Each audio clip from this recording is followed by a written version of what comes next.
Efésios 4, continuação do texto de manhã. 32. Efésios 4, 32.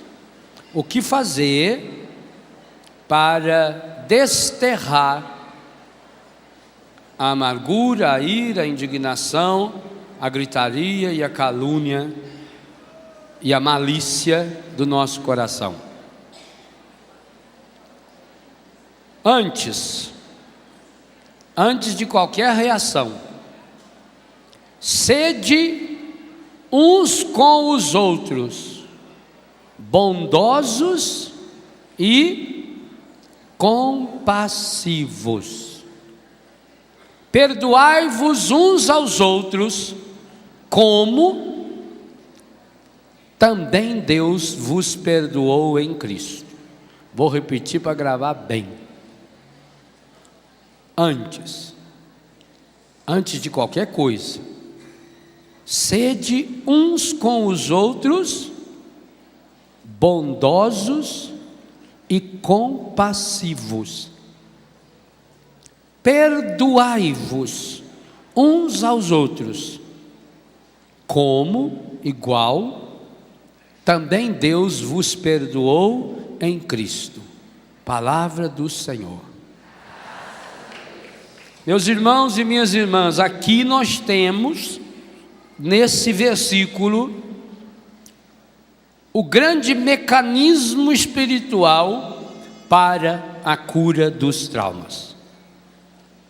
Observe que o texto é uma narrativa imperativa. Já falei de imperativo aqui, mas é bom recordar rapidamente. O que é um imperativo? Imperativo é uma ordem absoluta. Por isso que o imperativo é um verbo que não se conjuga, o tempo do imperativo. Quem conjuga o verbo amar no imperativo? Eu, no imperativo, eu, não existe. Não existe nem eu. No imperativo não existe tu. No imperativo não existe nós. No imperativo só existe vós. É alguém que manda a você, a mim. Quando você, numa frase, ver o verbo na segunda pessoa do plural, vós, e não tiver o S no final, você já sabe, imperativo. O imperativo não aceita S nem no fim dele, porque é uma ordem dada que personaliza-se. É para você que leu, é para você que ouviu. Ela individualiza de um modo absoluto. O imperativo não aceita contestação, porque o nome está relacionado à figura do imperador. O imperador tem poder de vida e de morte sobre uma pessoa. A história, quando teve imperadores, nós sabemos os estragos que fizeram. No império ninguém discute nada. O imperador é alguém que manda. Você não quer saber se o que ele mandou é correto ou não é correto. Não se discute. O imperativo não se discute. E é interessante que quando se trata dessas áreas, Jesus era o homem da condição. Jesus era o homem que tinha sempre palavras amenas para as pessoas. O pior pecador que chegava até Jesus não lhe dava um imperativo. O pior pecador que vinha até Jesus acolhia. Jesus sentava-se à mesa. Jesus ia comer na casa deles. Que coisa espetacular. Você pensa bem, Mateus, Zaqueu, Marta, Maria, Lázaro, Simão, quantos casos? Acho que a coisa que mais conta de Jesus é que ele ia na casa dos outros, comer, sentar-se à mesa, principalmente quem não prestava. E é por isso que ele ia também, não é porque ele ia não é porque ele tinha fome, não. Jesus com fome é só estender a mão assim para o Pai e soltava um manazinho ali para ele. Já pensou?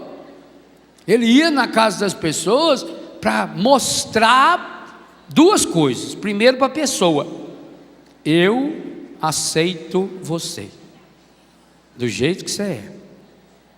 É o passo que nós fizemos de manhã. Eu acolho você, eu amo você, eu quero cuidar de você. A segunda coisa, por que Jesus fazia isso? Para que as outras pessoas vissem. Jesus fazia questão, tanto que ele ia de dia, senão ele iria à noite, escondido, marcava uma horinha, pedia para o segurança arrumar um carro com vidro fumé, uma carroça, um camelo com película, pronto, com aquele jacazão do lado assim, estava dentro, ninguém via, levava ele lá, pronto. Ele ia de dia, que é para os outros verem. Então, Jesus, além de curar a pessoa, de reafirmar para a pessoa o seu valor, Jesus fazia com que a pessoa fosse aceita, porque aí todo mundo pensava: uai, se ele vai na casa dela, o inconsciente trabalhava a favor. Então os pecadores Jesus acolhia, tinha palavra bonita. Por que será que Jesus nunca fez nenhuma pergunta sobre o passado de ninguém? Durante muito tempo isso entrou na minha cabeça e eu ficava questionando, e me dava muita alegria. Jesus não pergunta sobre o passado, por isso que a gente não tem que bisbilhotar o passado de ninguém.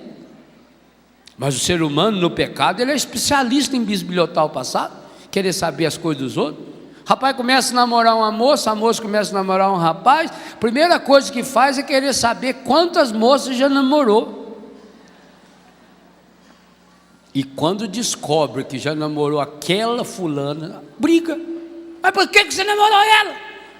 Porque eu não conhecia você, sua anta. Que se eu conhecesse, eu estaria com ela até hoje. Aí já começa um clima de desamor, de ofensa. Quer ficar preso ao passado. Isso é uma bobagem. Jesus nunca perguntou. No entanto, quando se trata de traumas interiores, quando se trata de relacionamento, Jesus vai usar sempre o imperativo. Não só Jesus, Paulo e Pedro também, João também. Significa: você não tem escolha, esse é o único caminho. Pois eu digo a você, nesse versículo nós temos o único caminho, e é um caminho tríplice. O único caminho para a cura dos traumas está aí, nesse versículo. Por isso você rabisca esse versículo, pega uma caneta vermelha ou a cor de abóbora amarelinha e enche de estrelinha em volta assim, ó. Faz uma decoração em volta, desenha uma florzinha em volta, para você fixar isso no seu coração. Esse é o único caminho da cura dos traumas, não tem outro. 3 ordens. Começa lá na primeira, ó, imperativa: sede uns com os outros. Sede, tem S no final? Se não tem S, imperativo. Se não tem S e nem for vontade de beber água, vontade de beber água também é sede, mas aí não é verbo. Sede, imperativo. Uns com os outros, duas coisas. Quais as duas coisas? Bondosos e compassivos. Eu disse que aqui tem os 3 únicos remédios para a cura dos traumas. Olha o que eu estou afirmando, hein, gente? Os 3 únicos, não tem outro. Se você isolar esses 3 que estão aí, esqueça, vai morrer com o seu trauma. E alguns vão morrer bem antes da hora. Mas o pior é que antes de morrer ainda vai atazanar muita gente. Isso que é o triste da pessoa com trauma. A pessoa com trauma, além de ela sofrer, ela é um poço de sofrimento para os outros. Por isso que tem gente que é insuportável, que não aguenta a pessoa. Eu tenho até dó dessas pessoas. Eu que vou fazer? Eu não aguento mesmo. Aquilo vai irritando, e a pessoa tem que ficar falando na cabeça da gente. Como é triste. Eu não consigo viver com uma pessoa, por exemplo, pessimista. Eu não consigo viver com uma pessoa que só sabe reclamar da vida. Que dia que eu vou viver com uma pessoa dessa? Com tantos problemas que nós temos dos outros para resolver. Agora eu aguento uma pessoa que fica, fala. Eu tenho dó de certos maridos, viu? A gente conhece umas mulheres aí que, misericórdia, a senhora é muito chata. Que é isso? Pare de reclamar. Se a gente chega do serviço cansado. Agora pior, ou como diz a Camila, mais pior, é homem pessimista e negativista. Nossa Senhora. Homem pessimista, homem negativista, e Deus o livre e guarde, homem fofoqueiro. A fofoca é própria das mulheres, não? Não, eu estou falando a fofoquinha, que é a fofoca assim que não fala mal de ninguém, entendeu? Por isso que as mulheres, quando vão no banheiro, levam uma junto. A partilha da vida alheia. Mas homem fofoqueiro, misericórdia, é terrível. Aqui nós temos os 3 únicos caminhos para a cura dos traumas. Único. Primeiro, o que mandou fazer aí? Imperativo, não é sugestão. Sede bondosos. O que é ser bondoso? O que é ser bondoso? O que é ser bom? Tem gente que pensa, ser bom é fazer uma caridade para o outro. Isso é filantropia ou caridade, mas não é bondade. Bondade é uma decisão interior que se externaliza, portanto, através de gestos concretos, onde eu tenho a coragem de mudar de lugar com a pessoa. Bondoso é você se colocar no lugar do outro. Por isso que Jesus questionou o jovem rico: por que me chamas bom? Só Deus é bom.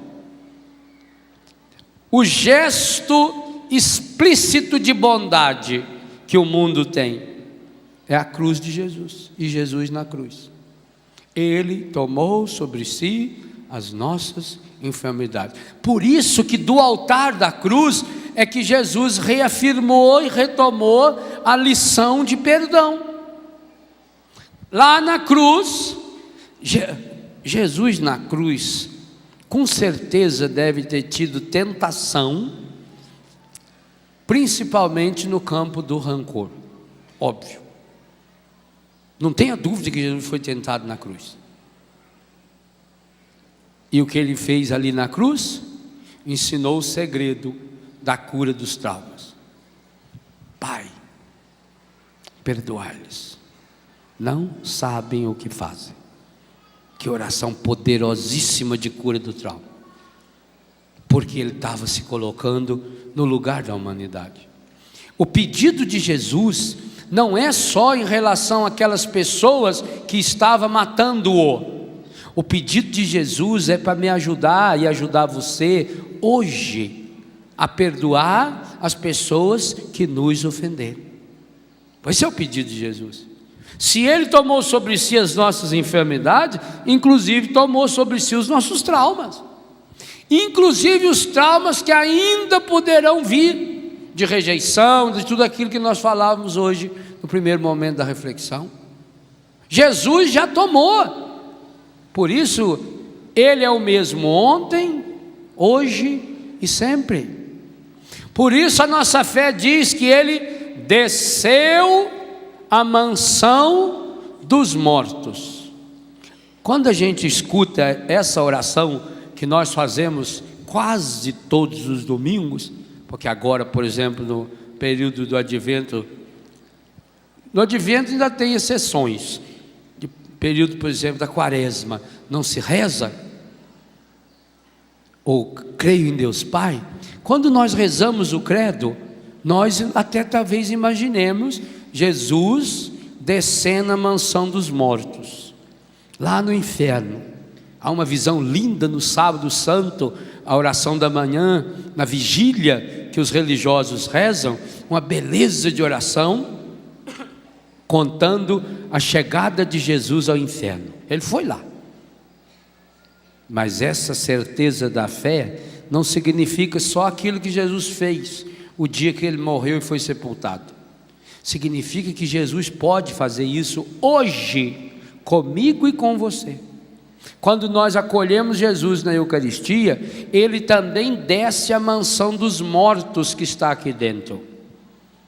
Nós temos uma mansão dos mortos aqui dentro. Por isso esse novo livro, A Cura dos Traumas da Morte. Nós temos uma mansão aqui dentro. Jesus desceu aos infernos. Nós cultivamos infernos aqui dentro. Há um capítulo nesse livro que realmente ficou uma beleza, a capa e o conteúdo, graças a Deus. Eu fiquei entusiasmadíssimo com o trabalho que a editora fez.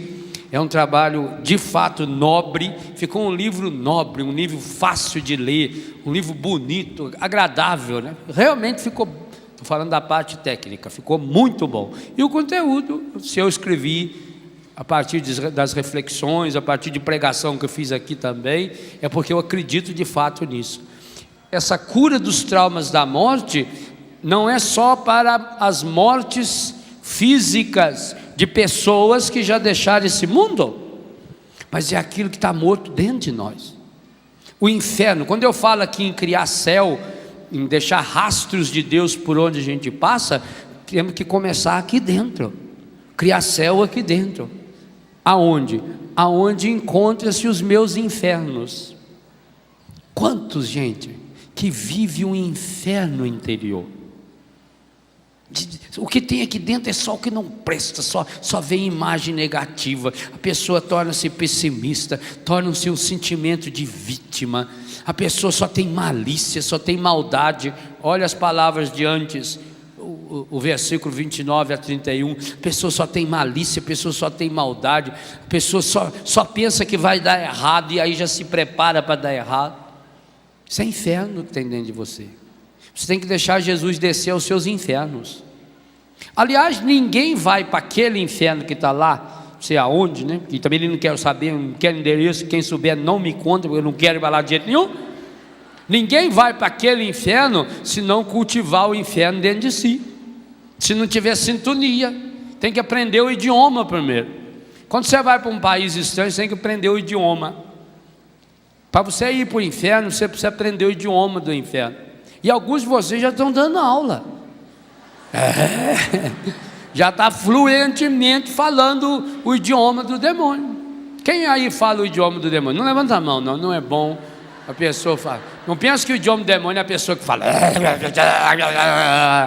Pessoa que faz careta, faz coisa. Não, isso é passageiro. O idioma do demônio é ódio, raiva, briga, impureza. É isso, meu filho. Quantos de nós já sabemos falar bem? Alguns já falamos uma frasezinha inteira, né? E quantos já estão dando aula? Tem mãe aí que já é professora do idioma para os filhos. Você passa na casa dela, você escuta ela dando aula. E ela dá aula com entusiasmo. A berra. Vai para o quinto dos infernos, xinga e grita e berra, esperneia. Tudo bem, professora? Como vai? Alguns já é mestrada. Embuiei em inferno. Porque está aqui dentro. Está cultivando aqui dentro. Descer aos infernos significa descer aos meus infernos. Eu tenho infernos aqui dentro de mim. Aliás, eu se não controlar, ele toma conta. Sim, o meu temperamento é medonho. Eu tenho aqui dentro de mim, tem um criame aqui. Tem alguns capetinhos que já estão aprendendo a andar. Está engatinhando já. Já está fazendo um criame de coisa ruim dentro da gente. Já. Isso é um absurdo, mas é verdade. Então, deixar Jesus entrar à mansão dos mortos, deixar Jesus descer aos nossos infernos, aonde nós matamos e largamos mortos aqui dentro. Por que Jesus aquele dia falou para o rapaz? Deixe que os mortos se encarreguem dos mortos. Será que Jesus era insensível? O rapaz com o pai morto na casa dele. O evangelho não conta, mas pela reação de Jesus eu descobri. E se tiver algum exegeta aí que vai estudar, que vai descobrir a mesma coisa que eu, que é impossível eu estar errado nessa história. E se eu estiver errado, eu quero que ele me convença. O evangelho não fala, mas já fazia 2 meses e meio que o homem tinha morrido, e ele não tinha enterrado ainda.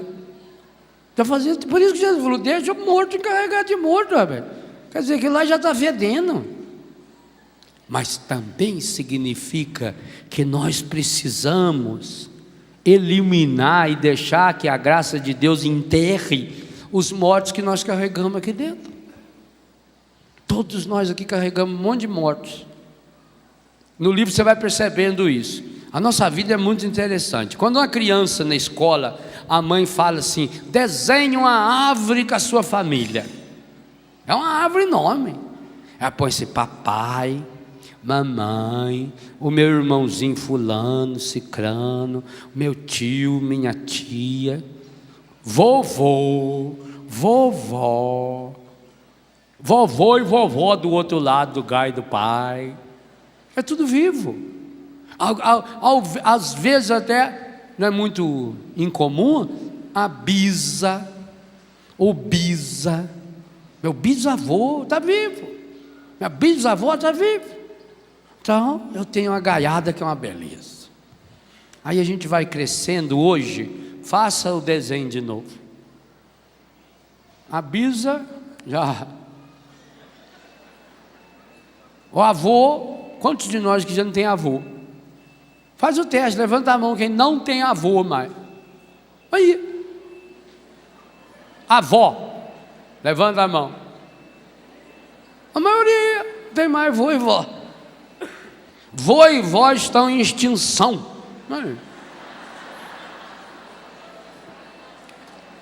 Por isso, um conselho a você que é vô e vó: está chegando a hora. Você está chegando ali, já pertinho. Você já virou o cabo da Boa Esperança. Aproveita. Leia o livro A Cura dos Traumas de Morte. Aproveita, você já virou. Está vendo? Mas também muitos já têm, como eu, por exemplo, já tem que riscar o quadradinho do papai. Quantos já perderam o pai? Quantos já perderam a mãe? E alguns perderam até em situações traumáticas. Quantos já perderam meu irmão? Eu já perdi irmão. Tio, eu não tenho do lado da mamãe, mas nenhum tio, foram todos. Lembrava de todos eles, visitava a casa deles. A gente que morou na roça só tem lembrança boa de tio e de tia, porque os tios da roça é igualzinho pai e mãe, eles gostam da gente igualzinho. Só uma beleza, cuidava da gente. A gente chegava na casa deles, era de dentro de casa, comia, ia dormir na casa do tio sempre. Não tem mais nenhum. Vai arriscando. Depois tem que começar a arriscar. Professor, alguns amigos da gente já se foram. Aquela árvore nossa, hoje tem lá, quem sabe, meu pai ou minha mãe, meus irmãos, um ou outro irmão, mas aquela acabou. Claro que você criou uma nova árvore, que tem aí a sua esposa, o seu marido, que tem seus filhos, que tem amigos novos, é outra árvore, mas eu estou falando daquela. Aquela árvore foi fundamental na sua vida, Foi aquela árvore que estruturou você. E diga a você, se não tiver bem resolvida essa árvore dentro de você, tem algumas casas que a gente vai, eles têm até uma árvorezinha assim, com os retratinhos 3x4 pendurados. Pai, a mãe, os filhos, né? Bonitinho aquilo. Mas eu estou falando de uma árvore que mais para trás um pouquinho. Do seu bisavô, de sua bisavó, do seu pai, de sua mãe, do avô, da avó, dos tios, e você não tem mais. As pessoas que foram importantes, como aquela professora era importante para você. Eu tinha uma professora, quando eu fui estudar em Itajubá, eu era apaixonado na professora. Que professora maravilhosa. E apaixonado no sentido bem bonito da palavra, nenhum sentido de namoro, imagina, eu era moleque e respeitava. E eu descobri que essa professora gostava de goiaba. Eu mandei uma cartinha para o meu pai, pedindo a ele que apanhasse as mais bonitas goiabas lá do Biguá e trouxesse, que eu queria dar de presente para a professora. Fui na direção do colégio, pedi autorização para que meu pai entrasse no portão do colégio e eles entregassem para mim lá na sala de aula um pacotinho de goiaba, só para levar para a professora. Sei lá, nem já comeu a goiaba. Eu precisava dar aquela goiaba para a professora, porque ela era importante para mim. Então as professoras importantes da sua vida, quem sabe a grande maioria já morreu. Foi do primário, que tinha uma relação materna. Como era? Que saudade da professora. Que saudade da professorinha que me ensinou o beabá. Onde andará Mariazinha, meu primeiro amor, onde andará? Né? Que saudade daquela professora, que era uma mãezinha para você. Beleza. Acabou, morreu. Foi só, morreu. Seu avô, morreu. Sua avó, morreu. Seu bisavô, faleceu. Sua bisavó, pereceu. Sua tia, escafedeu. Você pode mudar o verbo, meu filho, mas que é morte, é morte. Necrosou. Médico gosta de falar, né? Necrosou. Necrosou é morreu. Acabou. Não tem volta. Não adianta ir para ir lugar nenhum aí para ir ver se ele baixa. Ele não baixa nada. Aliás, os que abaixar, você não devia aceitar não, porque para baixar é só os que estão lá para baixo. Eles vão baixando cada vez mais. É o único lugar que baixa, é lá para baixo. No céu é para cima. Levantai, ó Deus, o ânimo dos vossos filhos e filhas. Nós rezamos semana passada, todo dia. Jesus veio ensinar exatamente isso, se colocando no seu lugar. Jesus assumiu na cruz a compassividade maravilhosa de Jesus na cruz. Ele assume todos os nossos mortos. Todos. Papai está lá. Vô, avó, vovô, meus tios, está lá. Os seus também estão lá. Jesus matou a morte. Portanto, todos que já morreram, já estão, e se Deus quiser, em breve ou daqui a alguns anos, nós não sabemos, nós estaremos lá, passando por essa mesma experiência de vencer. Tá? Compassivo, bondoso. Bondoso é colocar no lugar do outro. A verdadeira bondade exige compassividade. De onde veio a palavra compassivo? De passo. Andar no mesmo passo, ou o compasso do maestro. A música precisa que todos toquem no mesmo compasso, ou ritmo, mais do que ritmo. Compasso é mais do que ritmo. Dá de marcar o compasso. Tem até uma preinha que vai tec, tec, tec, tec, tec, tec, para você saber se está dentro do tempo. É ao metrônomo, que mede o compasso. Não é que mede os metros, é metrônomo, que mede o compasso. Tem por aí. Ou quando a gente aprende a desenhar, pega o compasso enfia aquele buraquinho, que ele era uma arma perigosa que a gente enfiava nos outros na escola. Depois apanhava. O aluno da frente e baixava a cabeça. Assim. Se eu for, professor, ele enfiou o compasso. Eu, não, isso é um pernilongo que mordeu você, velho. Que é isso? Eu. Não se viu. Aí você pegava e enfiava assim, e ia a criança prender, né? Mete a língua para fora. Ai, que beleza quando fica bonitinho. Mas é difícil, a gente quando é criança, é difícil fazer um círculo daquele. Aí você sai fora do centro, não acha o buraquinho de novo, puxa mais para um lado, aí fica tortinho, porque para cá você apaga, e quanto mais apaga o caderno fica mais rasgado e feio, aí você fica desanimado, mas precisa do compasso. Ser compassivo, então eu me coloco no lugar do outro, é o primeiro passo, bondoso, e agora eu caminho com o outro.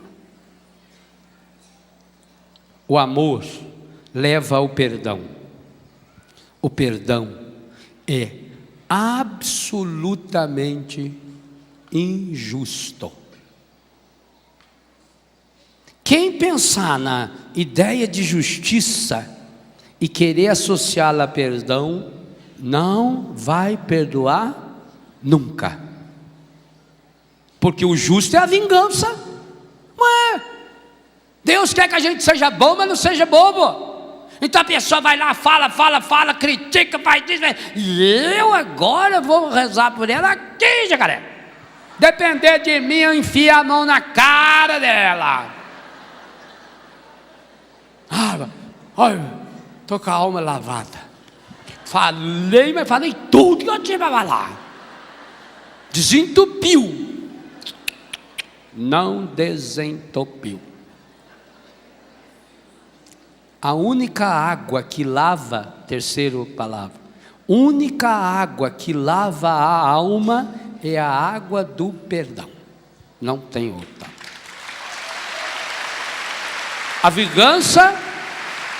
A vingança pode ser aparentemente justa. Talvez até de fato a vingança seja um anestésico naquela hora. De fato você se sente melhor na hora, mas é aquela história do barato que sai caro. Aliás, sai caríssimo, porque você vai ficar o resto da vida pagando. E pior, há casos em que você vai precisar de mais uma temporada no inferno, a eternidade toda para pagar. Sim, porque veja o que eu falei ontem e retomei rapidamente hoje de manhã. Se os traumas são 99% dos nossos pecados são causados pelos nossos traumas, depois que se estabeleceu o pecado, é pecado. E quem morre em pecado mortal, desce depois da morte. Está lá na palavra, está no catecismo. Eu não tenho dúvida que tem muita gente que está no inferno por causa de traumas. Mas nem Deus pode perdoar uma pessoa se ela não decidisse perdoar. Por isso que eu fiz a reflexão da aceitação na primeira parte da manhã. Perdoai-vos mutuamente. Como? Por isso eu estou citando e voltando na questão da cruz de Jesus. Pois está aí. Como Deus vos perdoou em Cristo Jesus. O modelo de perdão está lá. E continuará lá para mim e para você por toda a eternidade. Perdão é injusto. Justiça nessa hora é você fazer a pessoa repor as coisas. Porque o senso de justiça diz isso. Se eu roubei o casaco desse menino, justo que eu devolva o casaco. Ótimo, se eu for adulto, não é? Se for realmente eu roubei, é dele. Ótimo, justiça. Mas o que adianta eu querer aplicar esse critério da justiça, por exemplo, ao meu pai? Papai já está no céu. Ou meu avô. Eu morei com meu avô e com a minha avó, muitas vezes eles devem ter falado, eu não me lembro, graças a Deus, mas eles devem ter falado uma palavra que tem me machucado. E aí eu guardei essa porcaria lá dentro. Como é que eu vou agora dar o perdão para o meu avô? Você já está no céu. Como é que eu vou perdoar a minha avó? Já faleceu? Ou perdoar uma pessoa que nunca mais eu vi? 90% das pessoas com as quais você relaciona, você conheceu nos últimos 5 anos. Eu tenho colega de escola do primário que eu nunca vi na minha vida. Talvez até eles me veem hoje por causa da televisão, e a maior parte era católica, e com certeza muitos deles continuam fiéis aí à igreja, à Canção Nova, mas eu não sei quem é. Se eu ouvir, não sei. Desapareceu, a pessoa mudou. Então como é que eu vou atrás dessa pessoa? Gente, nós não podemos cair nessa imbecilidade. Tem gente que pensa, não, para perdoar precisa falar para a pessoa. A maior parte dos casos ele não consegue falar, ou porque a pessoa já morreu, e é meio difícil você falar com o defunto. Aliás, é pecado mortal falar com o defunto. Você pode falar, conversar com ele no campo espiritual, para o bem que ele pode fazer, mas mais nada. Ele não tem como falar com você. Você pode falar com o defunto, ele não tem como falar. Está explícito isso aí no livro. Então a pessoa já morreu, ou a pessoa viajou, foi embora. Quando a gente vai para esses outros países pregar, gente que está lá há 20, 30 anos, nunca mais voltou ao país, gente foi embora. Como é que eu vou falar com essa pessoa? Vou sair procurando essa pessoa, feito uma besta nesse mundo, vou investigar a pessoa, e aí fica instigando e aumentando o trauma, e aumentando a raiva dentro de mim? Isso é uma bobagem, isso é uma imbecilidade, não tem como. Ou tem pessoa que mesmo morando no apartamento do lado, a pessoa não tem a mesma fé que eu tenho, a pessoa não tem a mesma experiência que eu tenho, e a pessoa não me suporta e não quer ter relação nenhuma de amizade comigo. Aí o que eu vou fazer? Você vai perdoá-la. Mas ela não quer. Ótimo, aqui vem uma coisa espetacular, o segredo maravilhoso que Jesus revelou, que nos ensinou, e que aí o imperativo manda a gente copiar. O perdão não depende do outro, porque o perdão, em primeiro lugar, é uma pomada para você. O perdão, em primeiro lugar, beneficia quem dá, e não tanto quem recebe. Mas isso não é injusto? Não, isso não é injusto, isso é santo. Sabe por quê? A ofensa que o outro fez é uma coisa, o efeito da ofensa do outro em mim é outra. E o que causou o trauma não foi a ofensa que o outro fez, mas foi o que eu deixei essa ofensa entrar aqui dentro, a machucadura que essa ofensa deixou no meu coração.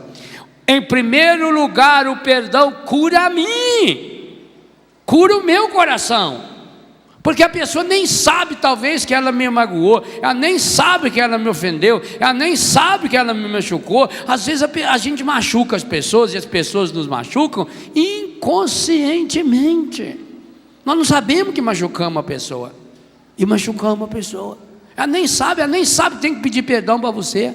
Então, em primeiro lugar, o perdão é uma pomada, é um remédio para o coração de quem foi ofendido, para o coração de quem foi machucado. A ferida primeira que tem que ser curada pelo perdão é a sua, e isso não é egoísmo não, isso é o primeiro grande passo. Ninguém dá o que não tem, é para você em primeiro lugar. A pessoa não merece ser perdoado, ótimo, perdoa, porque você merece perdoar. Você não pode continuar com essa ferida interior. Alguns têm a ferida sangrando, gente, é uma chaga no coração. A pessoa não consegue perdoar, a pessoa não consegue amar. Por quê? Porque está lá aquela ferida. Aí não tem como perdoar, porque já morreu, não tem como. Tem como perdoar. O perdão independe que a pessoa esteja viva ou morta. O perdão independe que a pessoa esteja perto ou longe. O perdão independe que a pessoa queira ou não queira. O perdão independe que a pessoa tenha pedido ou não tenha pedido desculpas e perdão para você. O perdão é um imperativo seu, é para você. Você tem que decidir. Aí tem uma palavra importante que eu estou usando aqui já várias vezes. O perdão precisa muito mais da vontade, inteligência, do que do desejo. Você tem que tomar essa decisão. Perdão é um ato da vontade inteligente, ou um ato da razão. Eu tomo a decisão, eu perdoo. Mesmo que eu esteja sentindo raiva, mesmo que eu esteja sentindo ódio, mesmo que eu esteja sentindo vingança dentro do meu coração. O perdão é uma decisão. Assim como o amor é uma decisão, o perdão é uma decisão. Eu decido perdoar. Você não merece ser perdoado. Pai, perdoai-lhes, porque não sabem o que fazem. A pessoa não merece ser perdoada, mas eu tomo a decisão. Outra coisa importante, essa decisão, ela é interior. Sozinho, no carro, tomando banho, sentado no vaso sanitário. Aonde, qual for a situação que você tiver, em que momento estiver, o inconsciente trouxe à tona, você lembrou, tome a decisão. Põe ali o carimbo do perdão, eu perdoo. Mesmo que, repito, você esteja sentindo raiva da pessoa, mesmo que você tenha convencido de que tinha que vingar da pessoa, mas não é justo, meu Deus, ela ofendeu ela machucou, vai continuar ofendendo. Isso aí é argumento maligno. O imperativo categórico, e aqui é um exemplo, mas tem vários na Bíblia. O imperativo categórico acerca do perdão continuará sendo uma ordem de Deus para mim e para você: perdoe. Seu pai foi injusto com você? Seu pai bebia? Seu pai não pegava você no colo? Perdoa. Ele é vivo ou morto? Perdoa. Porque também tem que pensar o seguinte: coitados dos nossos pais. Aí veio a necessidade de ser compassivo, me colocar no lugar dele. Bondoso,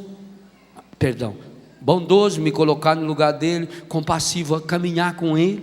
Coitado do meu pai, coitado da minha mãe. Pensa nos seus pais aí, coitados, o que eles passaram, o sofrimento que era, como era difícil criar filho. A sociedade de hoje é uma sociedade de gente fraca, de gente medrosa, a começar pelos filhos que tem. Antigamente, nossos pais tiveram 8, 10, 12, 14, 17, 21. Eles não tinham medo, não.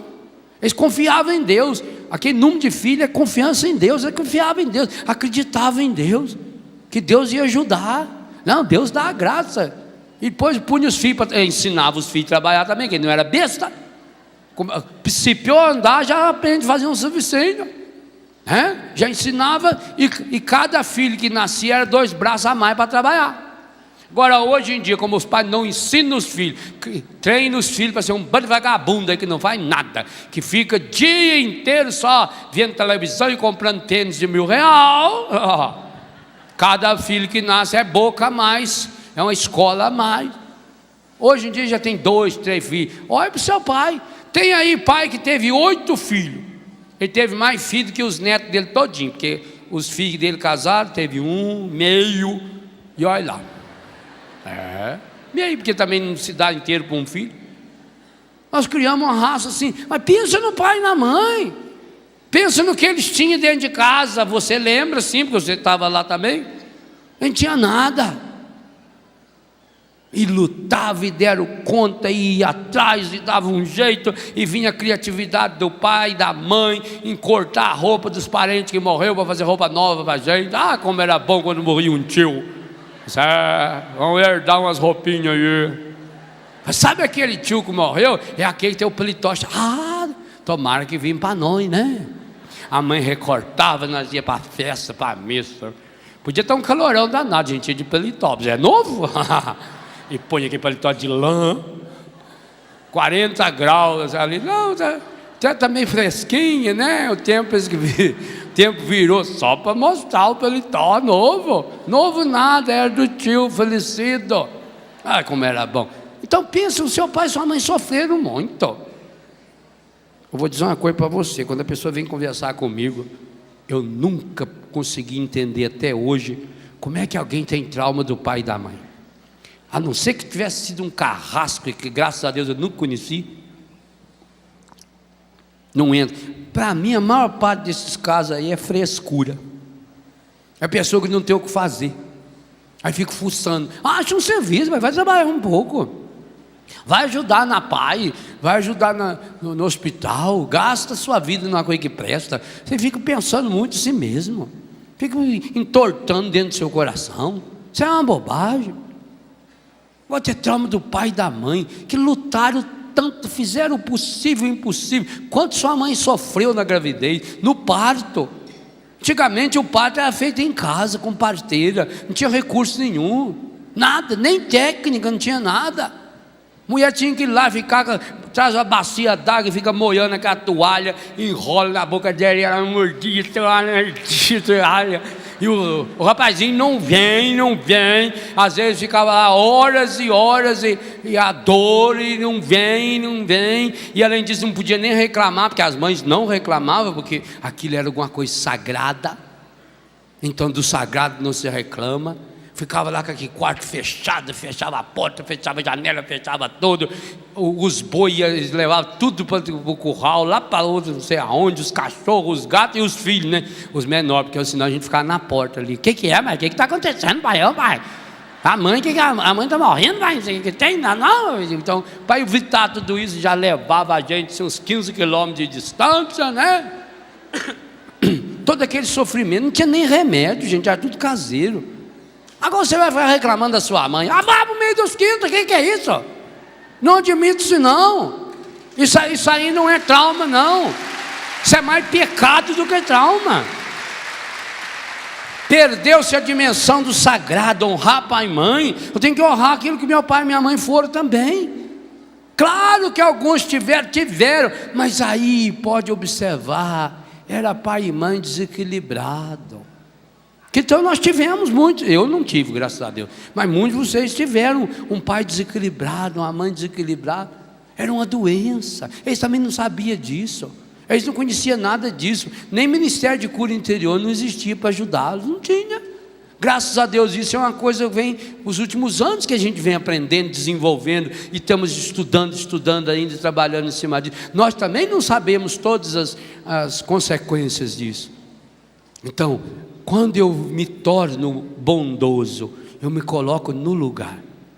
Quando eu compassivo, eu tento andar ao passo do que andou papai e mamãe, ou as pessoas que me ofenderam, mesmo também vocês que são casados.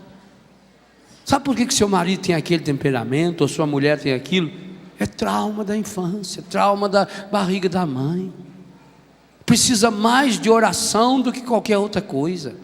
E você pode ajudar essa pessoa pela sua oração, mas também por uma palavra de incentivo, uma palavra que vire o disco da pessoa, que leve a pessoa a pensar diferente.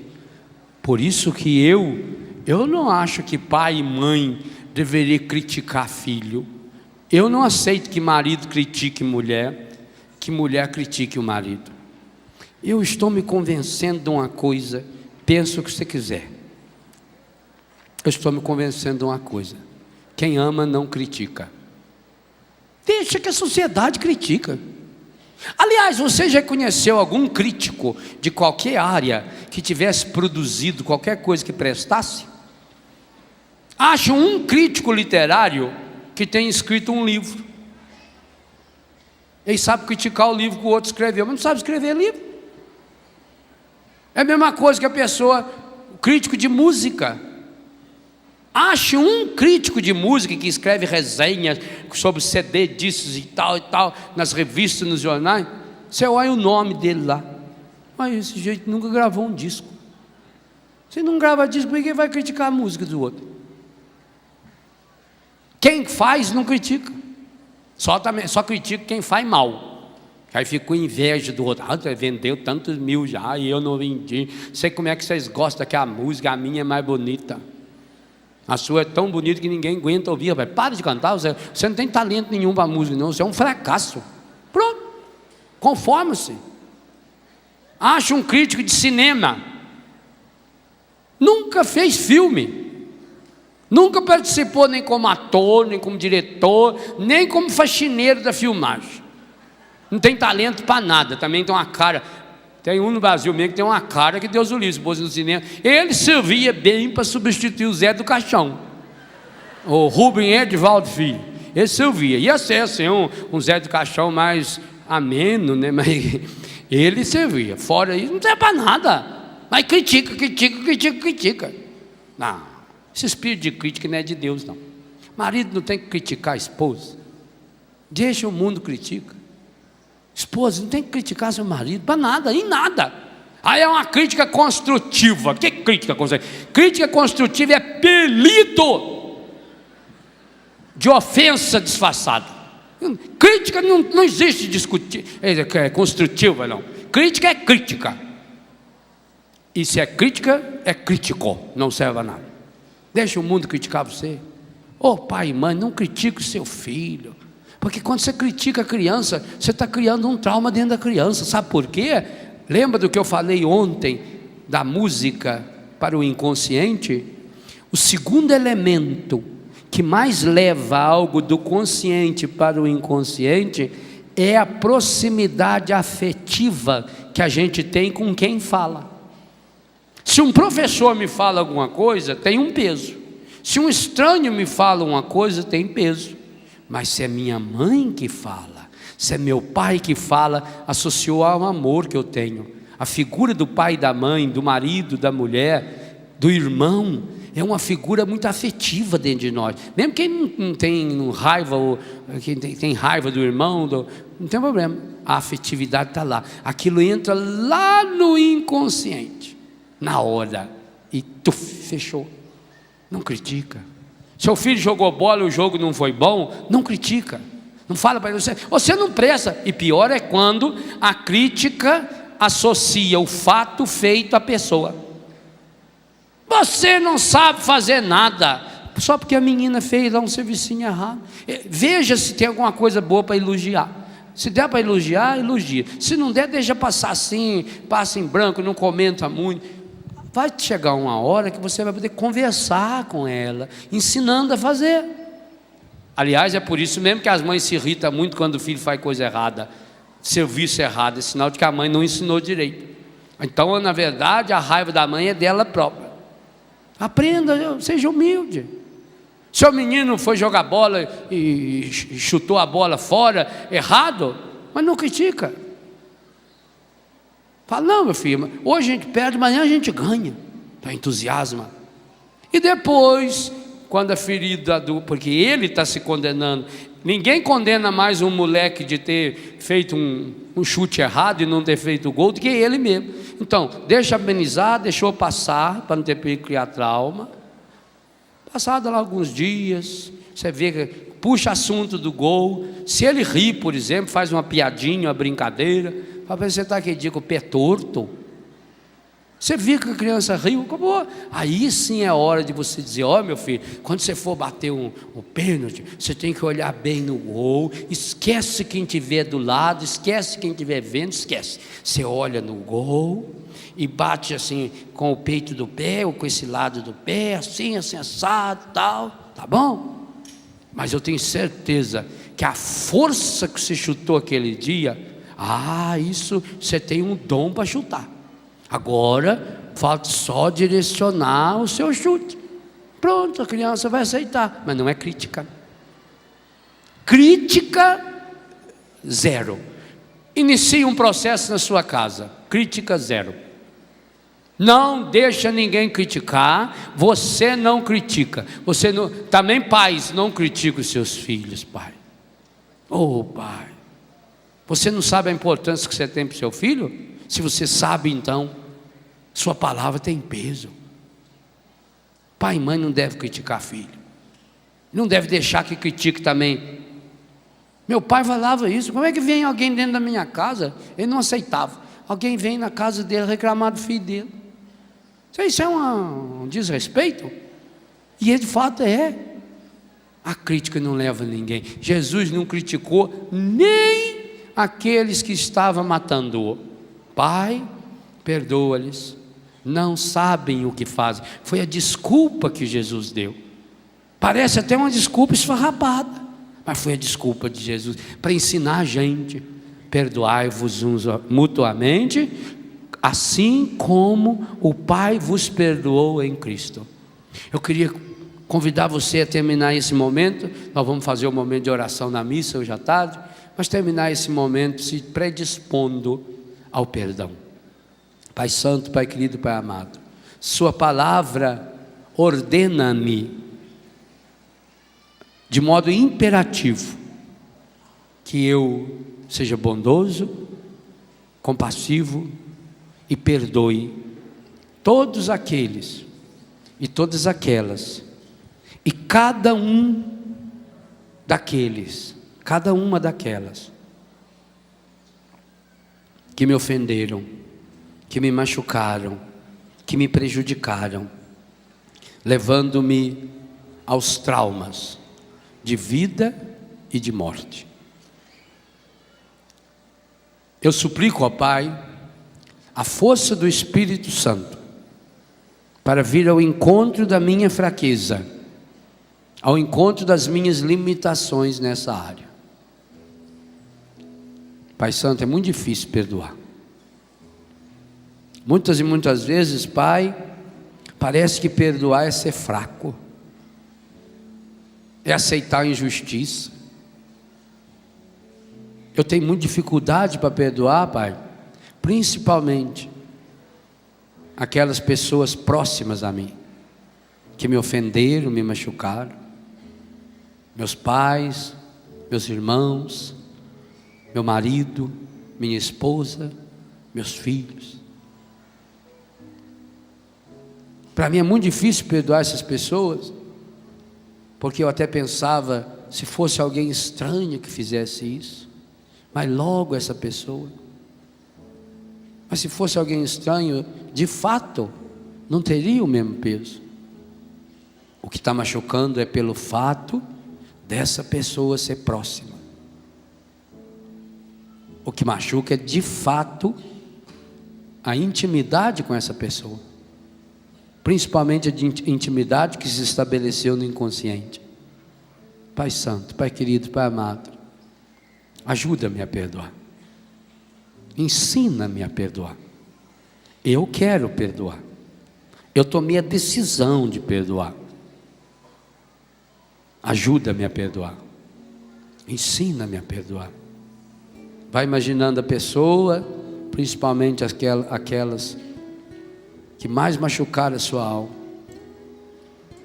Eu preciso, eu necessito perdoar. Na verdade, eu nem quero perdoar. Eu sinto que a pessoa não merece meu perdão, mas a sua palavra não me oferece alternativa. Então eu decido. Declare o perdão. Aliás, fale com a voz, mede a voz. Tome a decisão de perdoar, fala. Eu perdoo. Eu não estou ouvindo, não. Isso, eu perdoo de todo o coração cada uma das pessoas que me ofenderam, cada pessoa que me machucou.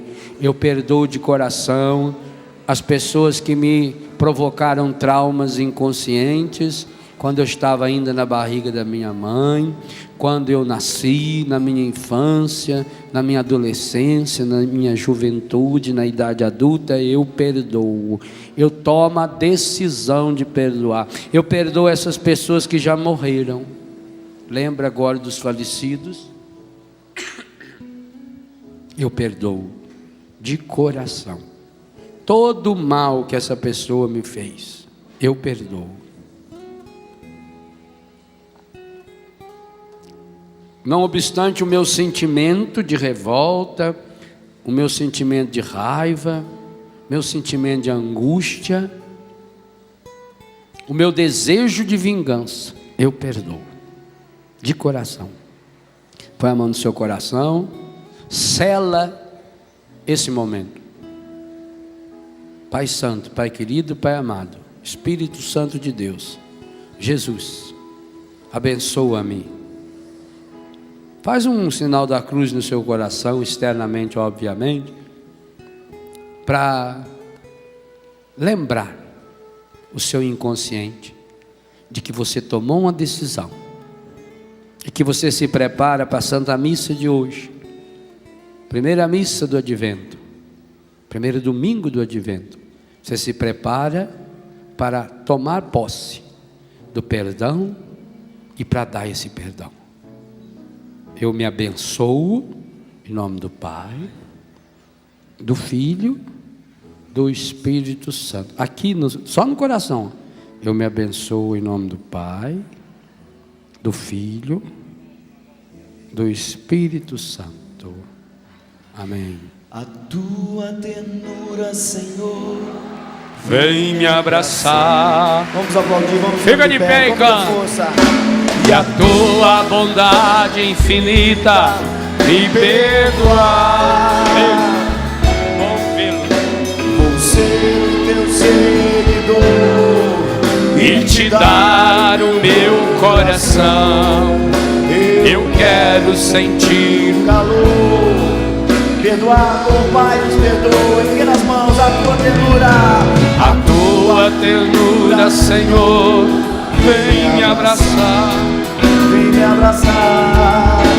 E a tua bondade infinita me perdoar. Vou ser o teu seguidor e te dar meu coração.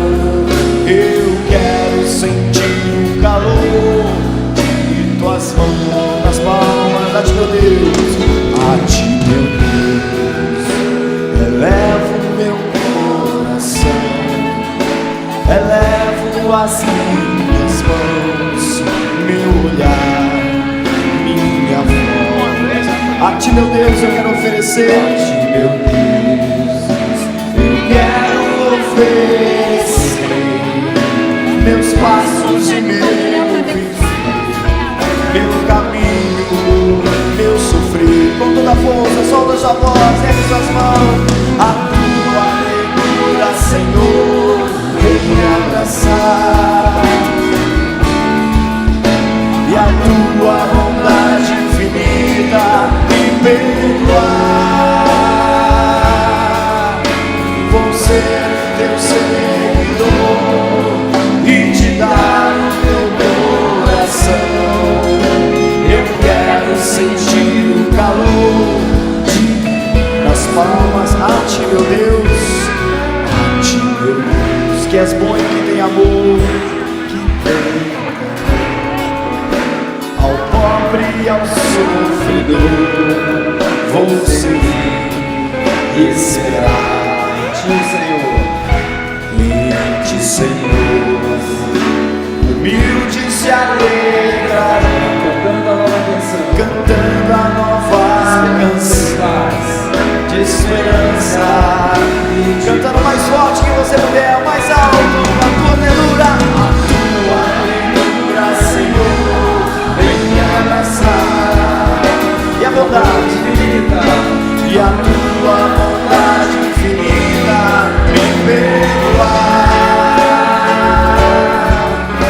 Vou ser o teu seguidor e te dar o meu coração.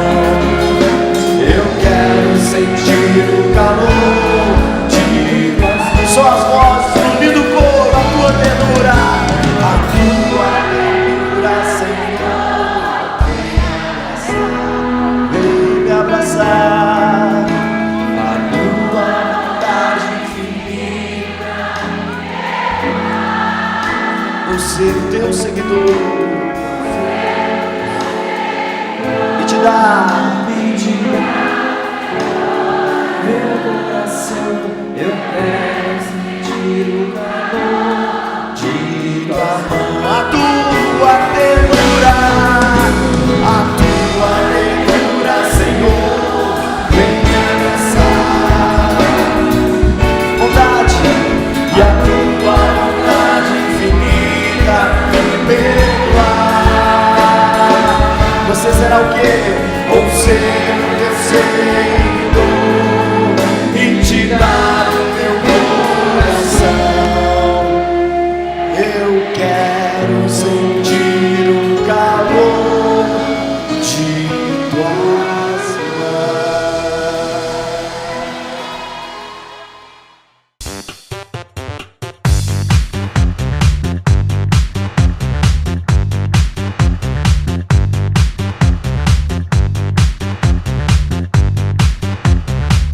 renovaplay.com. Assine já!